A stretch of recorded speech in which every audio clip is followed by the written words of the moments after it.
Now, please welcome Tom Oljak, retired Vice Chancellor of UWM and host of the Connections podcast, to introduce our speaker. Tom?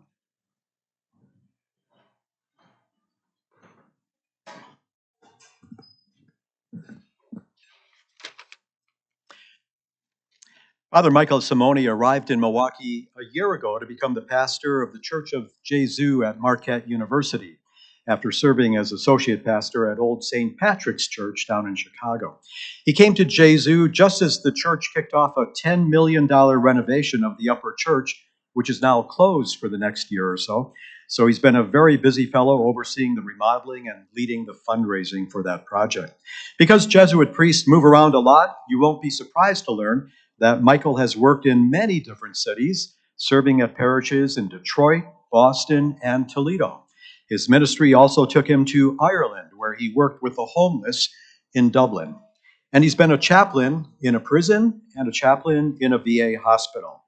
Michael also has a very rich academic background. He received a PhD from Johns Hopkins University, where he studied ancient languages. And I can't pronounce any of them. You'll have to have Michael do it in a moment. And he also taught theology at Boston College.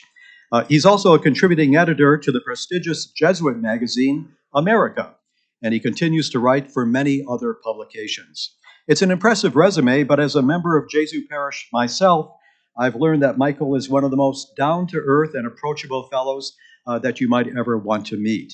He loves to fish and play cards. He's a huge sports fan. Invite him to any hockey game, he will be there. And he has a wonderful sense of humor. But maybe most importantly, for our purposes today, he has a gift for communicating with a wide variety of people. It's a skill needed today more than ever in our divided society. This afternoon, we will hear Michael's thoughts about how we can become better at understanding and communicating with people who may hold very different views from our own. Please join me in welcoming Father Michael Simone.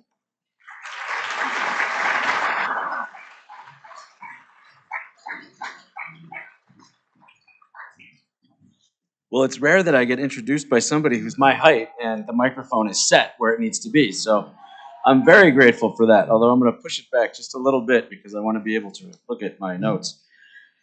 Well, I want to begin with a word of thanks. Thanks to this organization for allowing me to speak. Thanks to President Carey for inviting me in, and Mary McCormick, members of the program committee. I still don't fully understand how I got here, but I am delighted to be here, and it's been drilled into me that I need to take this seriously. So I have prepared, and hopefully it'll be enough. It was also drilled into me that I have 25 minutes, so I'm going to get to my topic. When I was a professor at Boston College for about 10 years, and I taught, among other things, courses in biblical interpretation. And as I taught those courses, I noticed that when students worked in pairs or in groups, they often quickly hit the limits of mutual misunderstanding. And these were students who were open-minded and desired to be there. They knew they wanted to be at a very diverse school, which this was. There were all sorts of backgrounds, all simulation and classroom discussion. And yet, inevitably, they reached points in conversation where they simply couldn't go any further. Because, as I learned, their worldviews reached a point where they just were too different. And after a few years of doing this, I could predict where those limits of understanding would appear. They didn't know how to articulate the deepest assumptions they carried about the world, about society, about history, even about their own place in the world. So I paid attention to those areas, and I started to give them some thought. And after several years, I was able to give an introductory lecture in all of these courses, kind of just making the landmines explicit. And this helped immensely. Students were able to resume conversation at a deeper level because of this. A very abbreviated version of that 2-hour lecture is what I'm giving you today. These areas of misunderstanding mapped well on the politically polarized nature of our society. And I think these are the things that probably in the wider sphere either are being ignored or exploited to maintain that polarization. So identifying them and maybe being able to speak past them or to live in the tension that they represent, I think is a useful skill. So to put it very, very simply, today I'm going to talk about 3 areas of tension of the many that I identified for my students, but 3 that I think are fundamental. And those tensions are hierarchy versus equality, the tension of tradition versus progress, and the tension of unity versus diversity. Now, I want to emphasize at the start, I am not a professional in any of this. I don't have a background in political science or politics. I am not a sociologist. I took doctoral comprehensives in history, but it was the history of the ancient Near East. So if you want to know about the pre-pottery Neolithic in the southern Levant, I could talk to you about that. But I'm going to be talking about the French Revolution in the 19th century and things. If you are a professional, you're going to be annoyed by me in the next 20 minutes. I'm going to be blundering around a field that you could navigate with careful attention. And I'm just going to be speaking without nuance. But I don't think I'm speaking without context. I think the things that I've noticed are things that are a part of a shared experience. They're not just patterns in my own mind. So what I'm trying to give is a description, a taxonomy, not an evaluation. I want to emphasize that. I'm just describing the things that I see as much as I can. I will tell you at the end where I situate myself, if it isn't already obvious. But I'll tell you at the end where I situate myself. But at least right now, this is just a description of the realities of politics and society that I see. Both have strengths. Both the left and the right, which are the categories I'll be using, have strengths, powerful strengths that are necessary for the health of society, and both have profound weaknesses that make them crumble in various ways. Now, that being said, I'm not a professional. I'll be happy for any feedback or pushback, which, in spite of the announcement we just got, I suspect I'll be getting in the Q&A. So my email is available for you to push back. So I want to talk about just a little bit of history. So right and left, we use these terms. We often don't use them with much specificity. In fact, they're kind of those empty categories that have lost some of their meaning. But originally, they were actually directional. And I think many people know this, but I just want to bring it up. So this image is I brought a laser pointer. I guess I'll use this one over here. This image is the original home of the French Revolutionary Assembly, the Salle du Manège. It was, Manège, the Salle du Manège. My French is terrible. The Salle du Manège. This was the royal stables in the Tuileries Palace in Paris, and they were turned over. The king turned it over to the French National Convention for the debate and writing of a new constitution. And you can see the space. It's very narrow. This is a profoundly narrow space that is inherently confrontational. And for whatever reason, this was never a conscious decision. The people who wanted to maintain a government structure where the king sat on the right of the speaker, and the people who wanted a government with a republic or maybe a very constrained monarchy sat on the left of the speaker. And this is the origin of these terms. Your attitude toward the king, do we keep the king or not, is where we get the terms left and right. And although we live in a very different world today where these things are not debated the way they were, we still use those terms in ways that are connected to that original distinction. There was also a center versus the wings. Now you can see that the wings are pretty strong here, but there is a center back here. And the distinction that arose over time between the center and the wings is this. The center valued individual rights over the rights of a wider organization, a wider state, or a wider society. The wings, the far wings, and I think this is still the case today, value the interests of a wider society, a wider nation, a wider organization over the rights of individuals. So center tends to be focused on individuals. Wings tend to be focused on super organizations. So nation, worldwide, government, it takes all sorts of permutations. But that's the distinction between the center and the wings.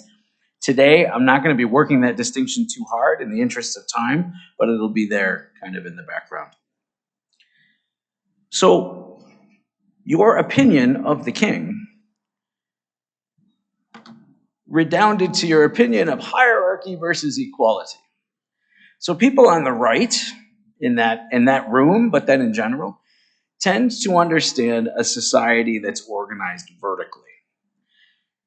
People on the left tended to understand a society that was organized horizontally. So your attitude toward the king tended to influence your attitude toward society. If you thought that society had a vertical structure, with peasants on the bottom, the bourgeoisie above them, aristocrats above them, in other words, if you thought society was a pyramid, you tended to imagine the need for a capstone, a king.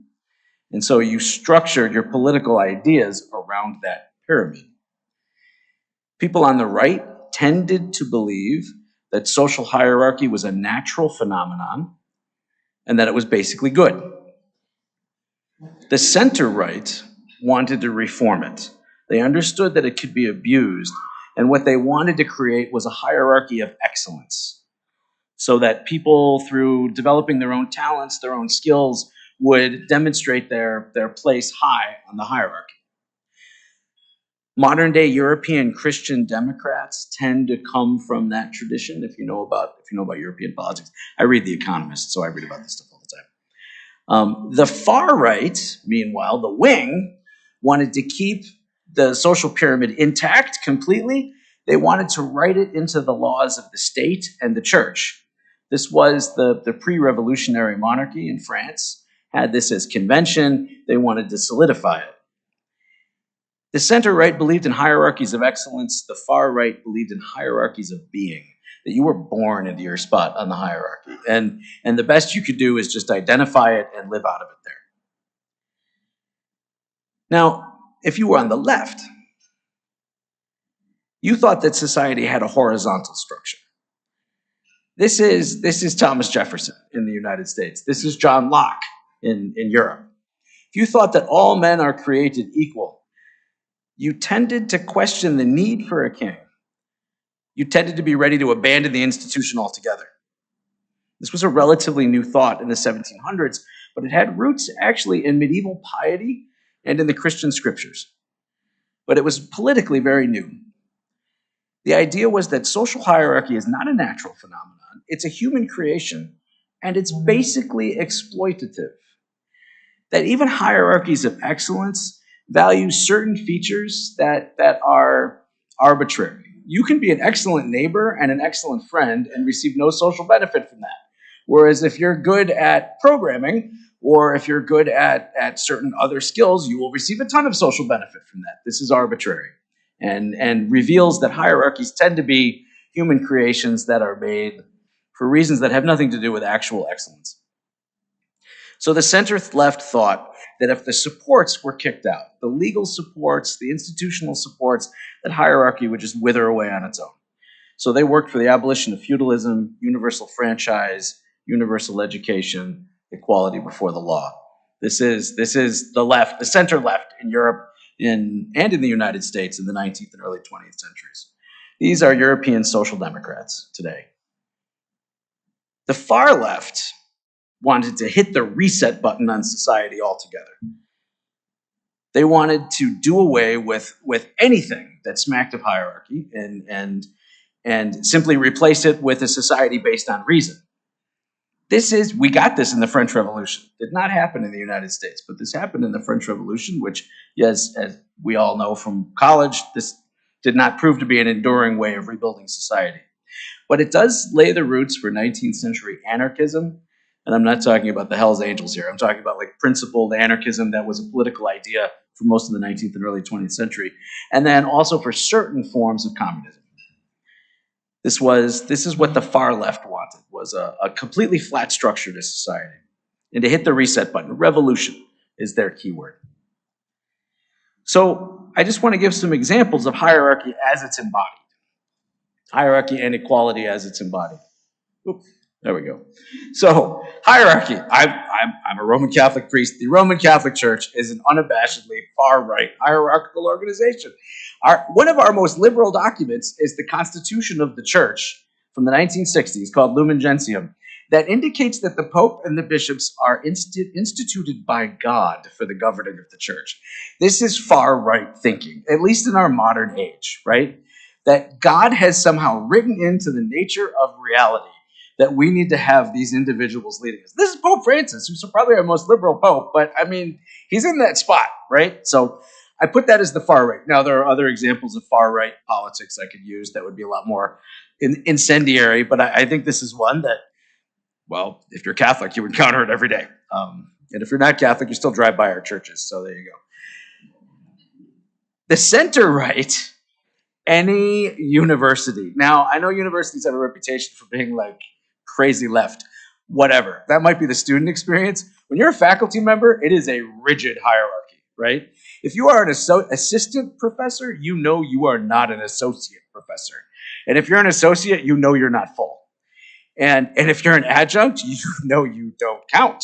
You are a contractor, not a partner, right? I mean, I hate to put it that way, but having lived in that, having not gotten tenure at Boston College, I can tell you it's a rigid hierarchy on the inside, and not just among the faculty. The staff positions, the non-faculty positions, take on this same ethos of like constant striving. You're either going to get promoted or you're going to get fired. I mean, in most universities. Now, the assumption here is that center-right hierarchy of excellence. That by striving like this, you prove that you have what it takes to be the kind of teacher, professor, scholar, whatever it is to be in a university. I use a Harvard diploma here. That's probably unfair, but yeah, that's my example of a university. So that's the natural hierarchy of excellence that we would find in any culture today. And I think in this case, it's a very strong way of producing good scholarship, good teaching. Say what you will about the state of universities. They could be a lot worse. I think this is a way of producing what universities need in their offerings. Now, student life, different thing. We could talk about that in a different way. For a center-left organization, that's the Queen of England. Well, she's deceased now. That's Queen Elizabeth. The British monarchy is brilliant at playing the center-right or center-left game. They understand and portray themselves as unabashedly hierarchical. I mean, she walks around with jeweled. Well, she's deceased now, but she plays the role of a hierarch, but one placed there by the people in an egalitarian society. And it's a hierarchy of service. So the royal family, well, I don't know about King Charles, but she and her father loved this kind of publicity. I mean, she's wearing the kind of clothes and rambling in the hills just like any other British retiree would. And she wants to portray herself, or she used to want to portray herself as one of the many who just has this unique job that she's going to work very hard to do. So it's a hierarchical system, but controlled, constrained, and really at the service of the horizontal structure. And then if you've ever been in a 12-step fellowship, you've participated in an anarchic organization. Now it could sometimes be anarchic on the basic level, but if you know anything about 12-step fellowships like Alcoholics Anonymous or the many others that are out there, you know that there's no central leadership organization. Every group is autonomous. There are regional and world organizations, but they serve the groups. They're constituted by the individual groups. They serve the groups. And leadership always is rotating. No one gets promoted to leadership. No one needs to be promoted. As long as you have the requirements listed by the group, you can take any service or leadership position you want, well, that they elect you to. So it's utterly anarchic in that sense. It's a very flat structure. So those are some examples, some real world examples. I want to show some other examples. Architecture. This stuff plays out in architecture in a big way. Now, my world is ecclesiastical, and I apologize if that's not a world you know well. But so in a church that's built according to the principles of hierarchy on the right wing, on the right side, this is the Basilica of St. Josephat that you see on the left. I guess I should put it on the right, but there it is. There is a triple vanishing point. All the architecture has these these kind of subtle lines that converge at altar, priest, and crucifix, which would be the very center of that picture. When you're in that space, there's no question where your attention should be, and there's no question what's important. And those three things make a vertical line that turns your attention upward, usually to an image of the divine in some way. So the architecture itself manifests this unspoken assumption about the way the world is structured in this space. That's the church on the left is the Basilica of St. Joseph out here in Milwaukee. Church on the right is a Catholic church. This is the Church of the Holy Trinity in Leipzig, Germany. It's a Jesuit parish in Germany. And it's built on the idea that this is the Catholic left, such as it is. There's not much of a Catholic left, I'm sad to say, but there is one that's there. And this is a church built on its principles, which is, it's very horizontal, literally horizontal in this case. Your attention is focused on the altar, as it is in a hierarchically organized church. But in this case, your attention is also focused on the assembly gathered. And one of the Jesuits I know who works there describes it as a solar furnace. Like when you're actually saying Mass there, all the attention is focused on the community and on the altar. And there's nothing drawing your eye up. This is a very horizontal structure. As I pay attention to architecture in all sorts of contexts, I've noticed these realities play out. Courtrooms always have a very vertical structure. But other types of assembly areas, and in fact, this space actually has a very horizontal structure. It's clear that the community, the club is the key here.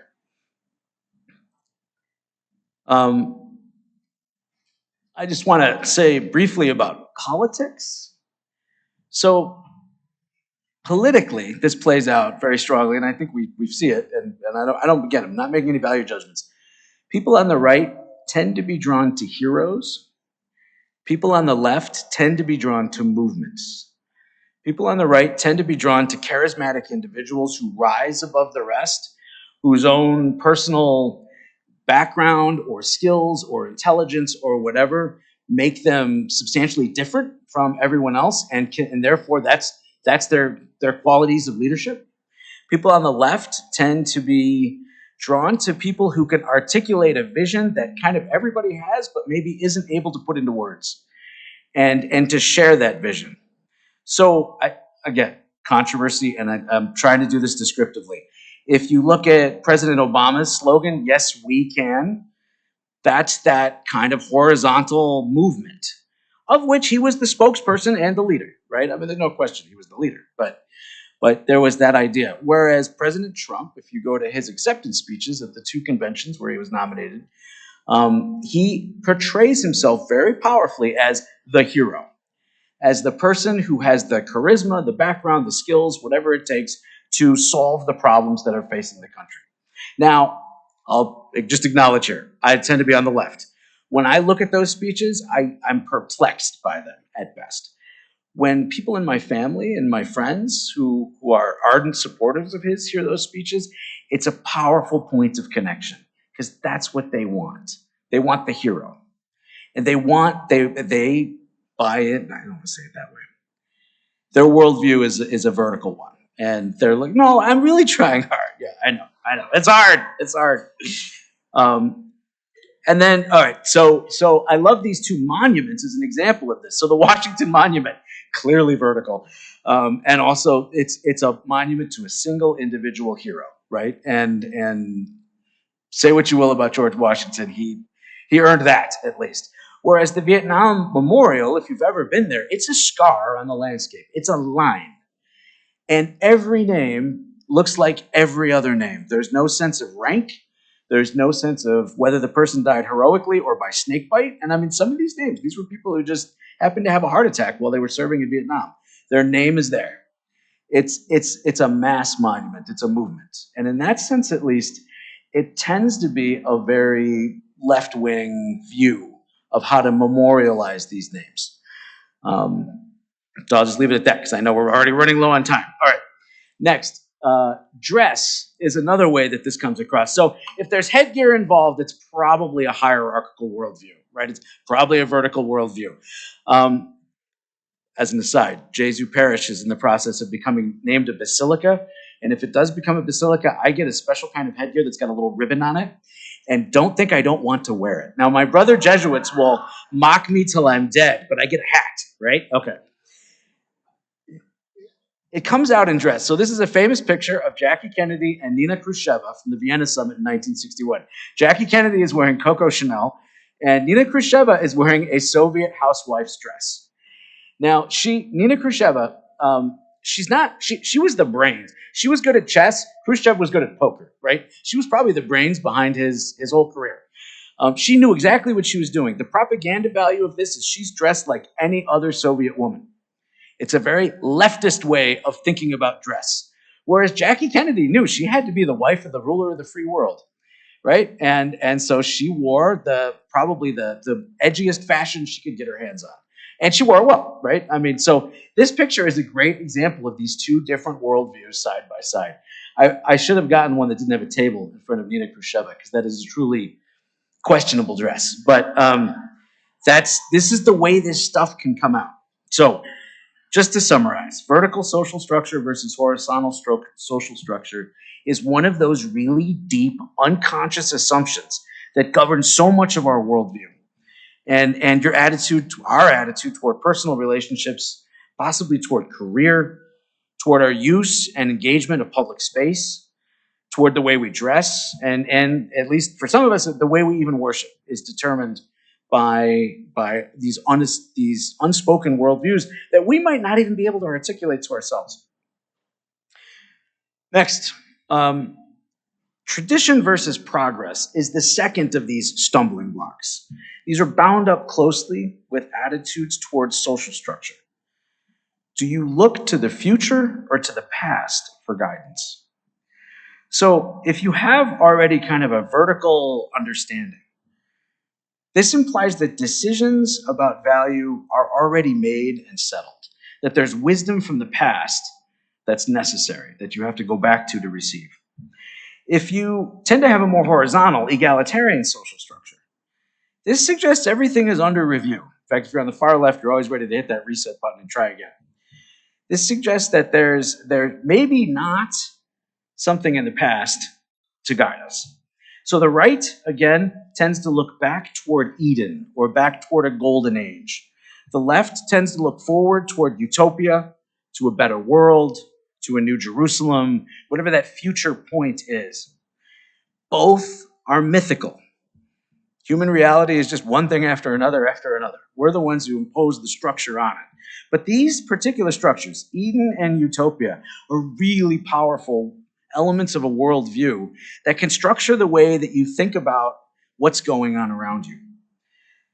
The far right and the far left tend to view Eden and utopia as real, historical, and achievable. The center tends to see them as abstractions that can guide present decision-making. So, just go into a little more detail. The right tends to see history as the story of decadence and decline. Things were good once, but we lost our way. This is Tolkien, right? If you've ever read any of Tolkien's novels, the men of Numenor, their blood ran thin, and the watch over Gondor ended, right? Or not Gondor, Mordor ended. I'm not a big Tolkien fan, but I can quote him. So what does that tell you? The road to wisdom is to look to the past. This is a very right-wing way of thinking of the world. When I say right-wing, I mean anywhere in the rightist way of thinking about the world.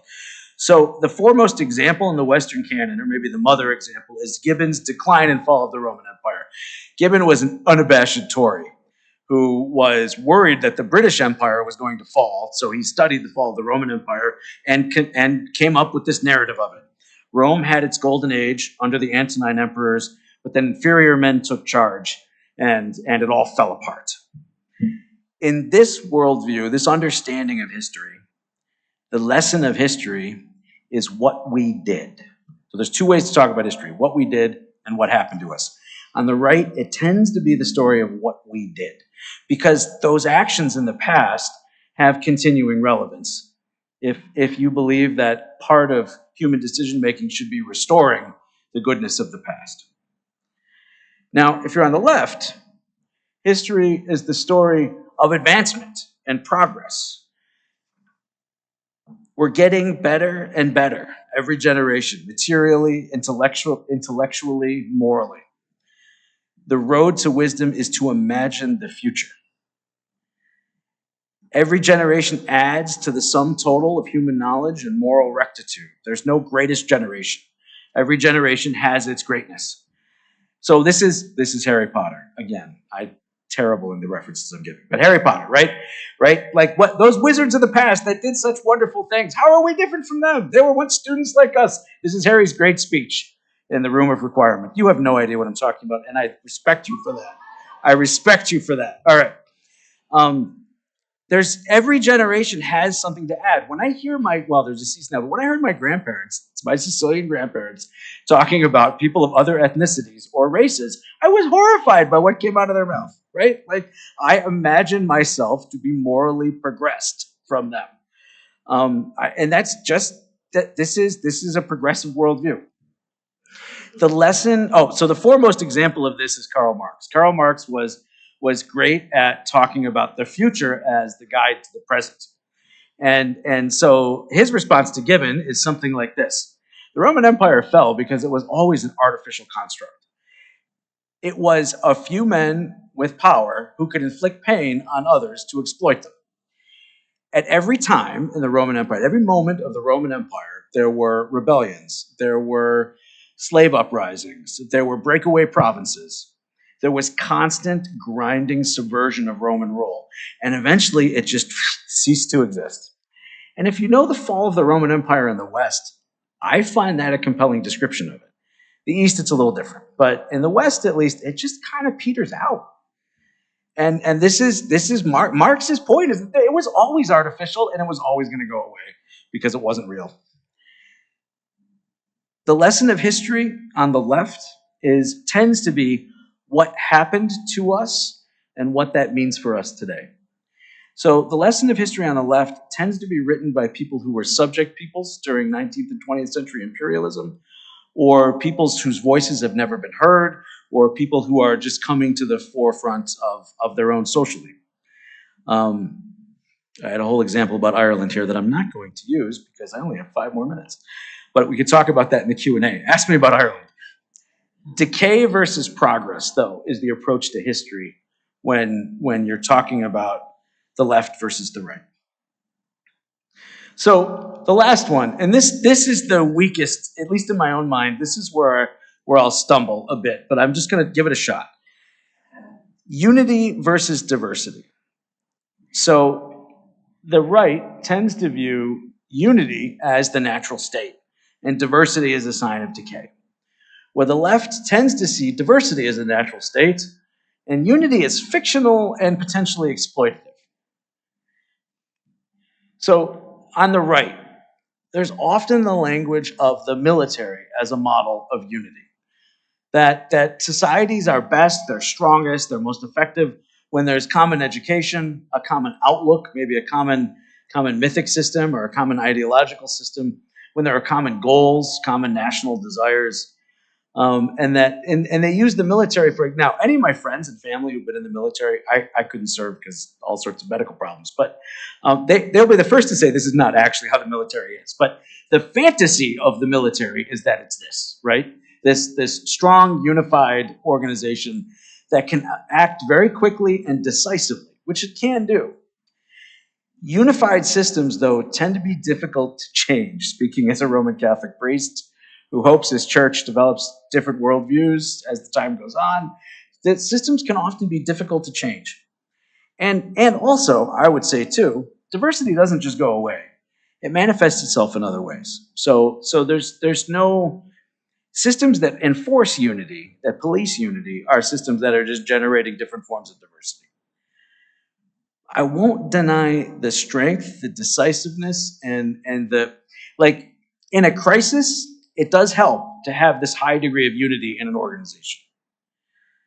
So diversity, people on the left tend to argue that from the natural world, right? Diversity is the natural state. Nature shows no consistent or persistent patterns. Everything is always in flux. Diversity allows multiple responses to every exigency. It allows adaptability and flexibility, different options to be tried, different options to be used. Diverse systems, though, tend to be very slow moving. It takes forever to get diverse actors together to respond. And in the short to medium term, diverse systems can look, especially social systems, can look utterly chaotic. So the Bourbon, if you know your history, the Bourbon monarchy was a response to the diversity of medieval France, which threatened to tear the country apart. And so some of that fear over the chaos of the Middle Ages in France is what makes the situation that the revolution then responds to, right? The Bourbon monarchs become these centralized autocrats, and everyone kind of buys into it because they're afraid of what had come before. So that's unity and diversity. Again, probably not my strongest example, but I think it's still there. I think your assumptions about unity and diversity are often, our assumptions are often unexpressed and so effective at coloring our worldview in other ways. So I want to conclude just with two individuals who were able to live in the tension. Because I don't think we're looking for common ground. I think we're looking for the appreciation of the tension between these two sides. They're not going to go away. And to be honest, I don't even know if it's good to pretend like they don't exist, as I think some commentators wish we would. I think instead what we need to do is recognize that I have a worldview and that the opposing worldview has a lot of strengths that I can appreciate, even if I might find them perplexing. So, on the right, my example is Ronald Reagan. Ronald Reagan was an unabashed conservative in his own day. I'm old enough to remember him, as probably are some in this room. People argue today about whether he was a real conservative. That's baloney. I was there in the 80s. He was very conservative. But he believed very strongly in the power of the future. He was hugely optimistic and would often turn to the future America that he imagined as the kind of the energy source of his vision. And he also, and this is something I noticed with a lot of people who survived the Depression and World War II, he understood the power of a flat structure, an egalitarian society. Now, you might say his policies didn't necessarily bear that out, and that's a different argument.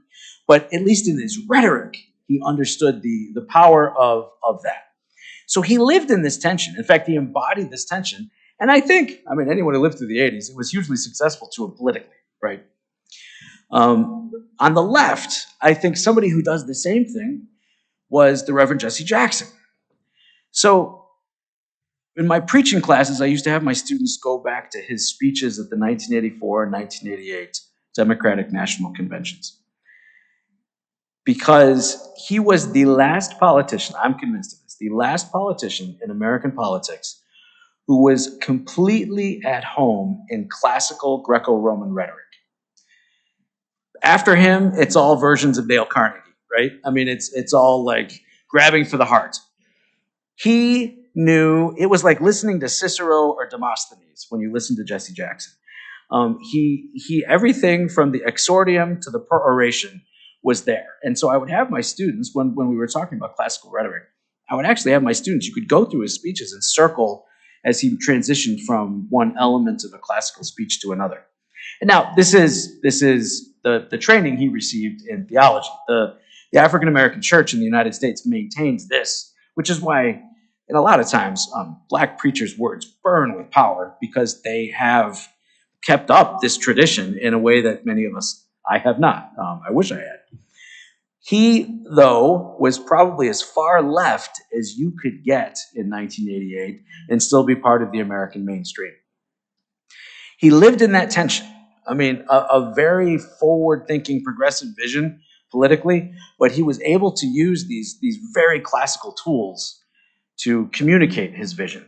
And I think it made him one of the foremost orators in the United States in the 20th century. So those are my examples. And I think what they show us is how fruitful it is to understand the tension and to live in it and to appreciate the strengths of the things that might not fall in our worldview. And so I think this is the summary then.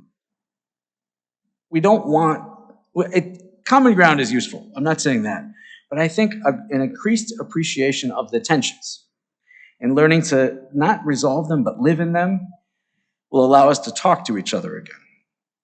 And I think it'll even allow us to appreciate each other's politics again, because I feel like this was done at one time. But I think first we have to recognize that there's a lot going on subconsciously, unconsciously, and bring that to the fore. And only then, I think, will we get the benefits of living in this kind of tension. So, thank you.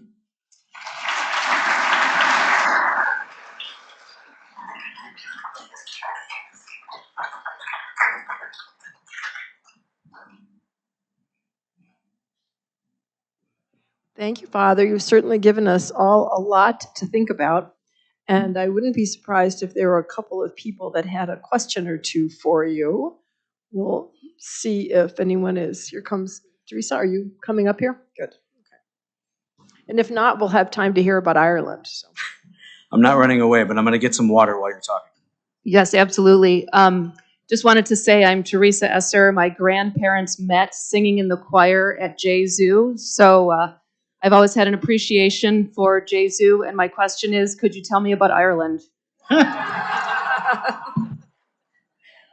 So in terms of history, this is what I noticed. I grew up, so I'm Italian, I'm Sicilian, 100%, but I grew up around a lot of Irish Americans. If you're Catholic in the United States, you live in a Celtocracy and you just acknowledge it, right? Irish Americans tend to think of the 19th century in Ireland as a lost golden age, right? It's when everybody was pure, everything was good, the music was better, the literature was better, everybody was a poet, right? Like this is the impression I got of Ireland. And it's all I had until I moved to Ireland and I realized the 19th century in Ireland is not considered to be the best moment in Irish history. In fact, it's 1798 to 1921 are lost years in Ireland, in the mind of many. And there's still this unfinished project of the unity of the island. So there's this forward thinking in Irish history. So there's no nostalgia for the 19th century. That shocked me when I got there. I also discovered that people in Ireland tend to think of Irish Americans as kind of tough to be around because of all the nostalgia and all of that. So in a summary, that's what I noticed. The differences in the understanding of the history between Irish Americans and actual Irish people were shocking to me. So,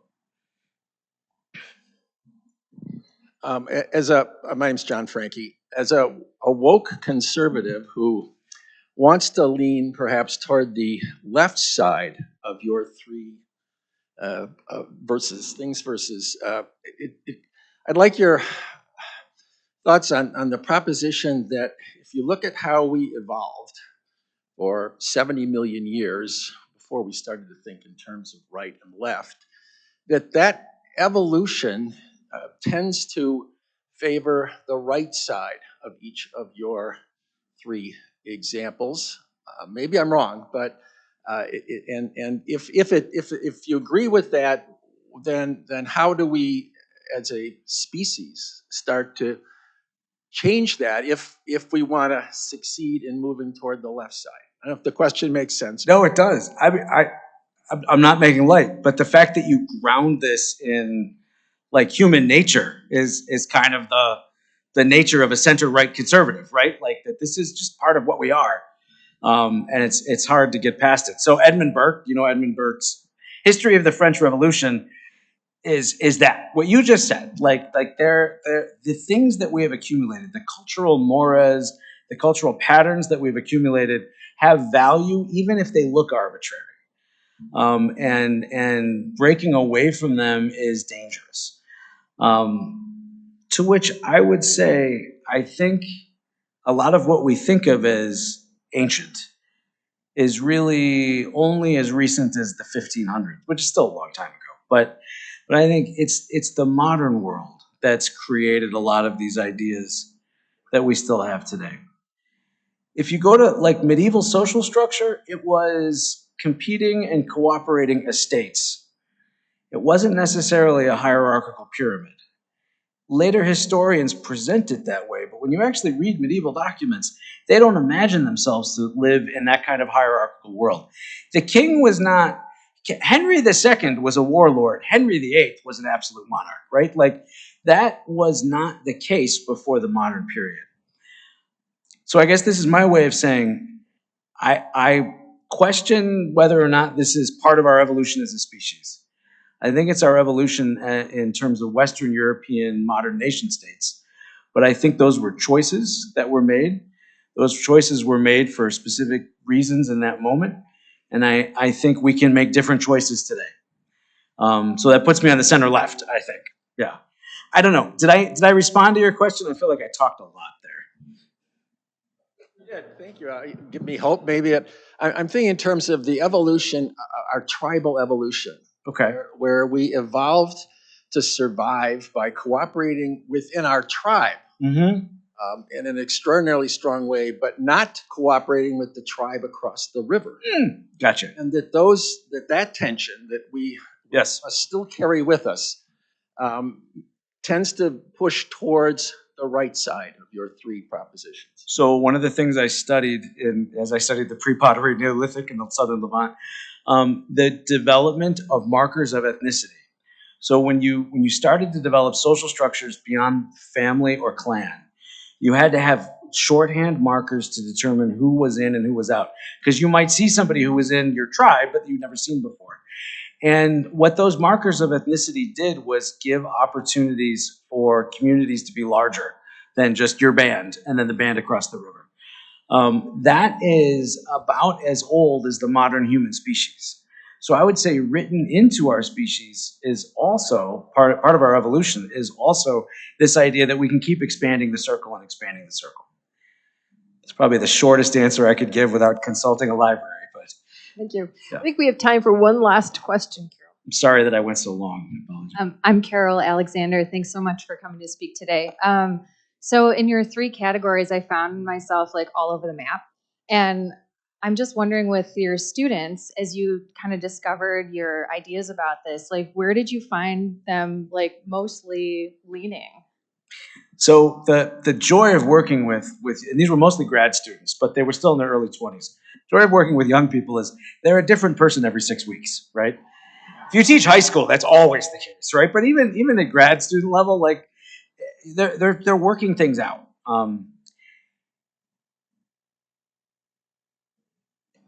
At BC, I would bet more than half of my students wanted to be on the left. That doesn't mean that they actually were. I think one of the things that surprised me about these deep cultural assumptions was that that they had not questioned those. They had the policy language down. They had the philosophical language down, but their own deep understanding hadn't changed. And so they shifted a lot in conversation. When I started that lecture that I would put at the beginning of classes, it did help at least give words to what they were trying to articulate. And I think then a lot of them found themselves in the center, really. I mean, which sounds like I'm punting, but actually it was the case. Does that answer your question? Yeah. Thank you.